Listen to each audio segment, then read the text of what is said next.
All right, so welcome. Happy early Thanksgiving. I hope everyone's having an amazing day.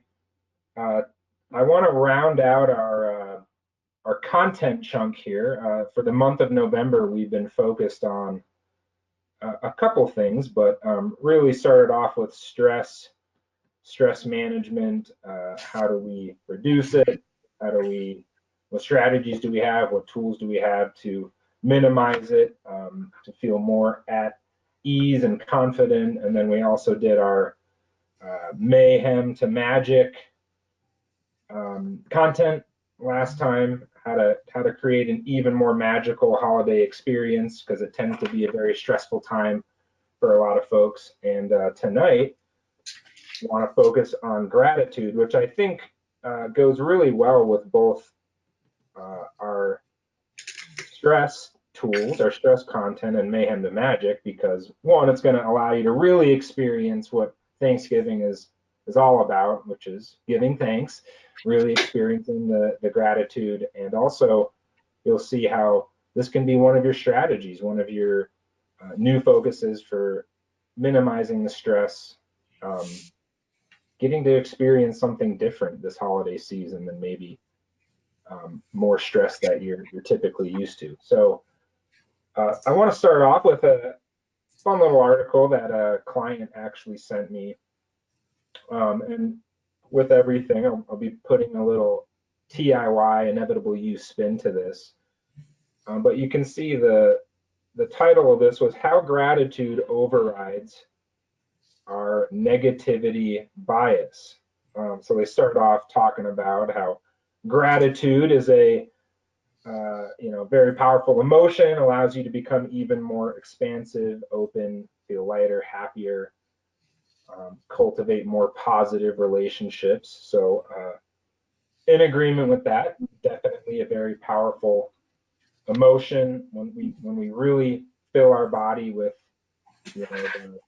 the oxytocin and the serotonin, all the neurotransmitters, all the chemical markers associated with gratitude. It's definitely up there with love and joy, and very powerful for just feeling overall, better, having more well-being. So they go on to say a negativity bias is the idea that the human psyche is more affected by negative things than by those that are positive.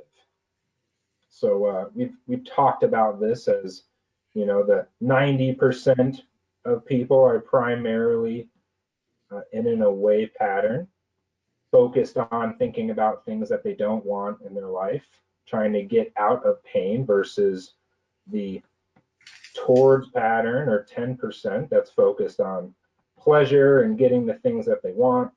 So that makes sense. Now they're saying that this is actually there's an evolutionary reason for this bias, that the brain operates this way to alert you of possible danger. So yeah, I agree. That definitely could be the case. And uh, is it also software? Is it also programmed into us to be like this? So whether it's the don't spill the milk example, right? We're focused to, or we're programmed to focus more on the things that we don't want. Um, because of the negativity bias, negative things become a magnet for your attention. So we've talked about this as the RAS, or reticular activation system, that the more you're looking for things to go wrong, or hey, you know what, a meteor can just rip through the ceiling right now, rip the picture out of my hands. Now I got to worry about meteors, in our don't spill the milk tool. Yeah, you prime yourself when this is a psychological program, when this is a pattern. You're going to see those things more often than the positive things. So still agreement here. Now, one researcher says the human brain is like Velcro for negative thoughts and Teflon for positive ones. I thought that was an interesting metaphor. Now, while this may be true for the vast majority of people, again, 90%, positive emotions, and this is where I would maybe disagree a little bit with this particular researcher. Positive emotions are just as addictive as, if not more addictive than the negative ones. You know, when you get used to it, when it is the primary thought pattern, when you are really experiencing the, you know, the true ecstasy, the true joy, and you amplify the volume on the positive, I wouldn't record our brain or our minds as Teflon for positive. It's just a habit. It's just a common pattern that we see.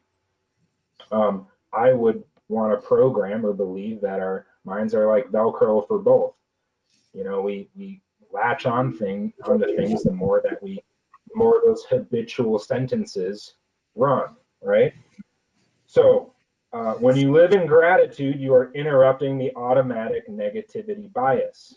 Yeah, that's what we talk about as a pattern interrupt. You know, getting great at putting a new song on the radio to interrupt your old song on the radio that plays. You want to interrupt the old patterns of, you know, not wanting to spill milk. Something as simple as a smile cultivates gratitude. Yeah, using physiology, using your greatest tool. The mind and the body are intimately connected. You change your body, you change your mind. You change your mind, you change the body. So it's one of your greatest tools for instantly changing how you feel. Just put a smile on your face, and you'll be amazed. Then they give some strategies, some tips how to create more gratitude. So create a gratitude jar, gratitude pause, simply stop, take a couple of breaths, look people in the eye, nighttime reflection. Oh my gosh, shocker, journaling, it's in here. Yeah, all great things to practice, all great things to do. And so a good article, but it really highlights one of the main points and distinctions I want to make here for really creating more gratitude for yourself. There's this distinction of being versus doing. And so the example is like productivity tools. So with these articles like this, I tend to see these a lot, right? We see these pop up this time of year. Productivities is another example. I see a lot of things out there. Here's how to be, you know, tips, you know, 11 tips to be more productive and 9 tips to be more grateful. Again, while those are awesome things to practice and awesome things to do, there's a difference between that and actually, you know, being grateful, being productive.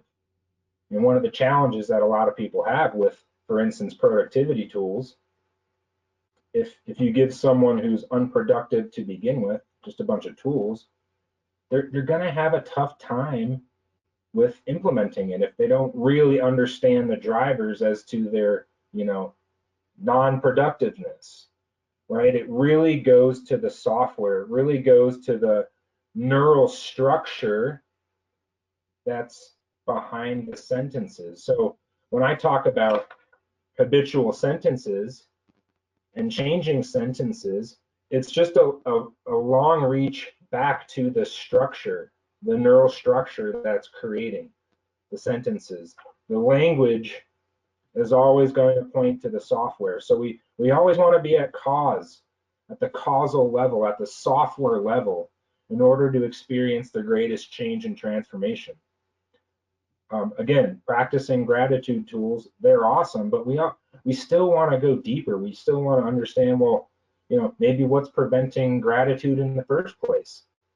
You know, I'm trying all these tools, trying all these tips, still having a tough time with gratitude. Well, what is it? So let me give you some examples of what that might be. For instance,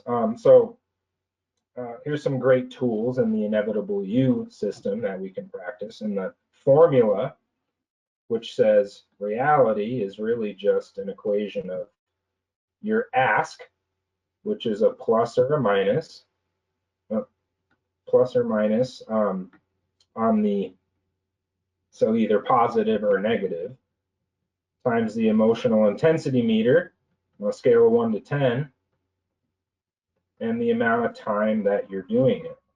So some clues could be, if you're really not putting gratitude at a level 10, but then, you go to work or you interact with a spouse or, a friend, someone in your circle, you're dealing with the demands of life, got to do the holiday shopping, got to prepare Thanksgiving dinner, and now you're running stress at a level, 8, 9, but then you do a gratitude tool at a level, 2 or 3.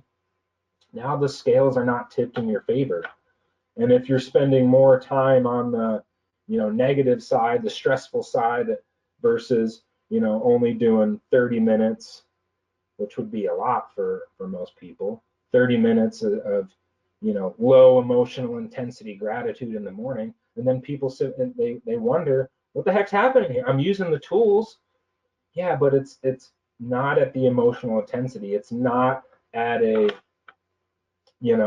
amount of time that's going to really make a huge difference. I was just listening to an Abraham Hicks podcast. So Abraham is a channeled entity through Esther Hicks, that talks a lot about the law of attraction. And one of the things she says a lot is, or talks about a lot, is being sloppy thinkers. And I really like that because it's just so true for a lot of us that we just get careless, we get sloppy, we think some positive thoughts, and then we allow the negative thoughts to take us right back into the not gratitude or not happy or whatever it is that you're attempting to manifest. So it's really getting a lock and a hold and a consciousness on the habitual sentences that are running, and saying something that's going to be uplifting, saying something that's going to, allow, or that sentence again, that's going to be a long reach back to the structure, but allow you to experience more gratitude, more joy in whatever it is you're wanting to create. So that's one big tool you want to be aware of. Now, these next 3 you're going to see really fit well together. In the broken leg limper tool. So again, I'm giving you radio soundbite versions of this, but one of the big points is, if you really understand that strength and growth and lessons come from things like broken legs, you hit a tree on Vail Mountain, you do the right rehab, and the leg grows back better than it was, stronger than it was before if you do the rehab. And the same is true for a broken thought, broken soul, broken heart. If you truly understand that, not only are you, just okay with the fact that you hit the tree and you don't have anger at the tree, but you have a gratitude for the tree. You're thankful that tree was there. And the metaphorical tree, that's a very different software, a different emotion, a different connection to these metaphorical broken legs, these metaphorical trees that create challenges and trauma for us. When you can really thank and love those things that created the challenge, man, how powerful that is. It's a huge key for most. Something that is a very common barrier. It's that one final turn of the lock maybe that most are missing, that is blocking from really truly experiencing that high emotional intensity of gratitude that we're talking about here. And then ICM, or I choose meaning, really fits with the broken leg, that when you really look at the half full and the half empty, really being conscious of both sides and getting to choose what you want and experience a data point to mean for your life. And that choice, which would contain, for instance, gratitude for that data point, for that, you know, perpetrator, that person that was responsible for a broken leg, that event, which leads us to the blueprint. And this is actually, so you're going to find this on the I Choose Meaning section on the website. I've shared this before. This is one of the most, if not the most, powerful things that I have ever done in this coaching system. Man, when I did this, I couldn't believe that. I mean, well, I'll tell you the tool, and then I'll tell you what happened for me. So at the end of I Choose Meaning, at the end of this section, you're going to write a series of letters. And the first series is going to be to people in your life that you felt were half empty, meaning you know, maybe you resented or disliked or even hated them for a long time. Maybe they were responsible for a broken leg. And you're going to write a thank you note. Again, it seems kind of odd. Why would I write a thank you note, you know, to someone that I hated? Or when you really understand broken leg limper, you really understand I Choose Meaning, and you do this exercise and you do it correctly, you're releasing their hold on you. You're regaining your true power. And man, when I did this, my piece of paper was like it was like falling apart because it was all soggy from tears streaming down my face. That the release of emotion that came with it was incredible. Was just a huge weight lifted off of my shoulders. And that's the power of this. That's the power and the true feeling of that gratitude that comes with doing something like this. And so you're going to do it for half empty folks. You're going to do another 3 for half full people in your life, people that you cherish, people that you love. And then the final one is going to be a thank you to you. Thank you to old you. Thank you for being you, and you know, this lifetime. And I'm telling you, it'll blow you away at the power that this exercise has. So last one, and this comes out of the Tony Robbins world, stacking or flooding, when he takes you through a series of, and Kate could probably talk to this, or anyone that's done a Tony Robbins, and Kathy, I think you've probably, Heather, have you been to a Tony event? No, I haven't.